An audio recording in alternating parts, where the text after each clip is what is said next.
जय माता दी दोस्तों। तो आज हम बात करने वाले हैं चैत्र महीने के बारे में और साथ ही यह भी जानेंगे कि चैत्र महीने में अपनी माता रानी माँ भगवती माँ जगदम्बा की रोज की पूजा हमें कैसे करना चाहिए और माता रानी को क्या भोग लगाना चाहिए।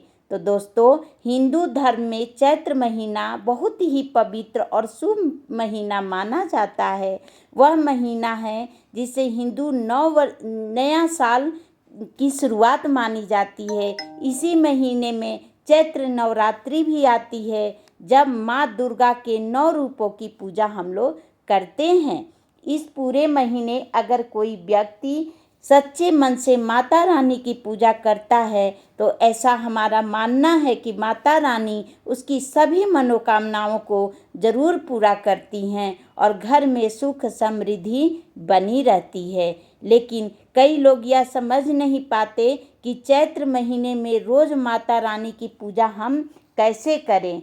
तो आज मैं आपको बहुत ही सरल और घरेलू तरीके से बताने वाली हूँ, जिससे आप रोज माता रानी की पूजा कर सकते हैं। तो दोस्तों, अगर आप चैत्र महीने में माता रानी की पूजा करना चाहते हैं, उनकी अनुकंपा पाना चाहते हैं, उनकी सानिध्य में रहना चाहते हैं, तो सुबह उठकर सबसे पहले स्नान करके साफ वस्त्र पहने। उसके बाद अपने घर के मंदिर या पूजा स्थान को थोड़ा साफ और स्वच्छ करें और भगवान के वस्त्रों को सहेज करके निकाल लें जो स्नान वगैरह उनको कराना है।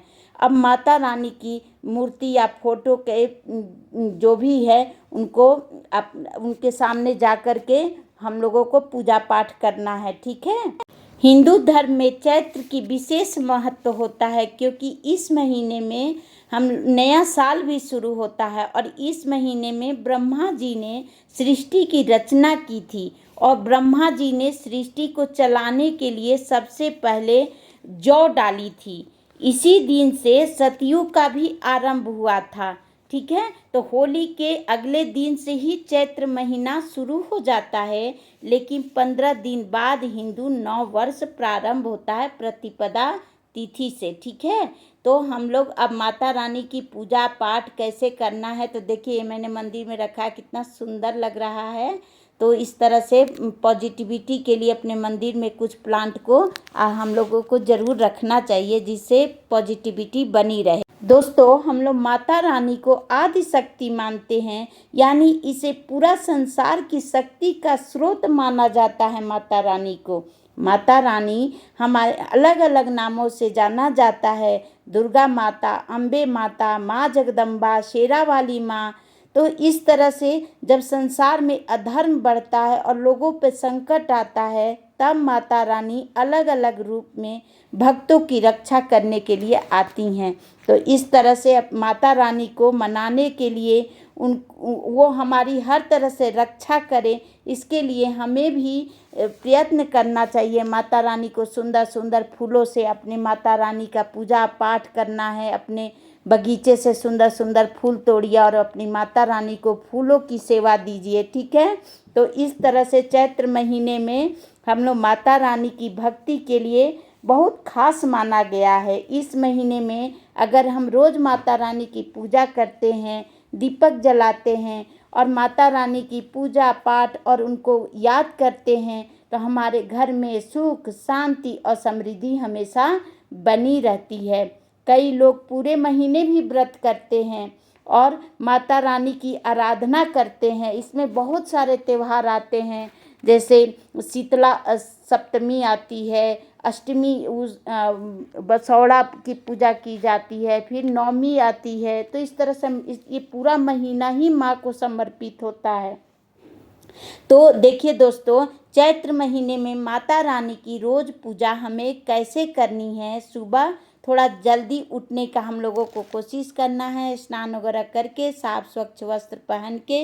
इसके बाद अपने घर के मंदिर को भी साफ स्वच्छ कर लेंगे और माता रानी की फोटो या मूर्ति के पास सबसे पहले हम लोग दीप प्रज्वलित करेंगे, ठीक है।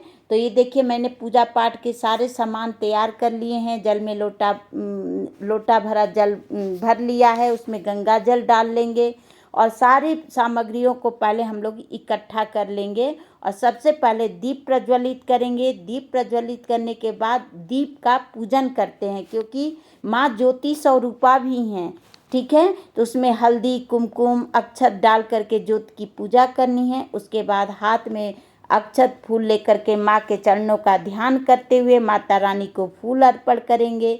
लाल रंग के फूल माता रानी को बहुत ही प्रिय होता है। इसके बाद माता रानी को जल, अक्षत और माता रानी को लाल सिंदूर जरूर अर्पण करना है, ठीक है। और वो जो सिंदूर माता रानी को लगाएंगे, वो जो बचा हुआ सिंदूर है वो अपनी मांग में लगा लेते हैं, ठीक है। तो इस तरह से माता रानी की पूजा हमें करनी है और माता रानी को फिर भोग लगाएंगे।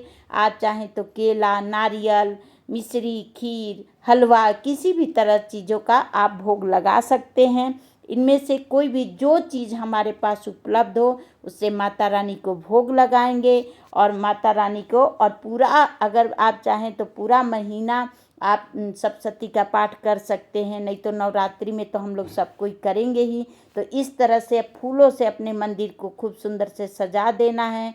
खूब सुंदर से, अगर आपके पास बहुत लाल फूल माँ को अति प्रिय है तो अपने माता रानी को खूब सुंदर सा श्रृंगार करके आपके पास जो उपलब्ध हो पंचोपचार या षोडशोपचार द्वारा रोज माता रानी की पूजा करें। लेकिन मेन वही है कि माँ को लाल फूल अर्पण करें, माँ को सिंदूर अर्पण करें, अक्षत, और इस तरह से करके माँ को आरती करेंगे। और माँ की आरती करने के बाद अपने भोग बाद माता रानी को अपनी माँ समझकर उनसे प्रार्थना करनी है। और चैत्र महीने में हमें माता रानी की पूजन करने के साथ साथ हमें घर में साफ सफाई भी रखना है, किसी से झगड़ा नहीं करना है, किसी का हमें दिल नहीं दुखाना है और जितना हो सके हमें अच्छे अच्छे कार्य करना है। कोई गरीब या ज़रूरतमंद व्यक्ति मिल जाए तो उसकी मदद भी करना है। तो अगर वीडियो अच्छी लगे तो लाइक, शेयर, सब्सक्राइब ज़रूर करिए।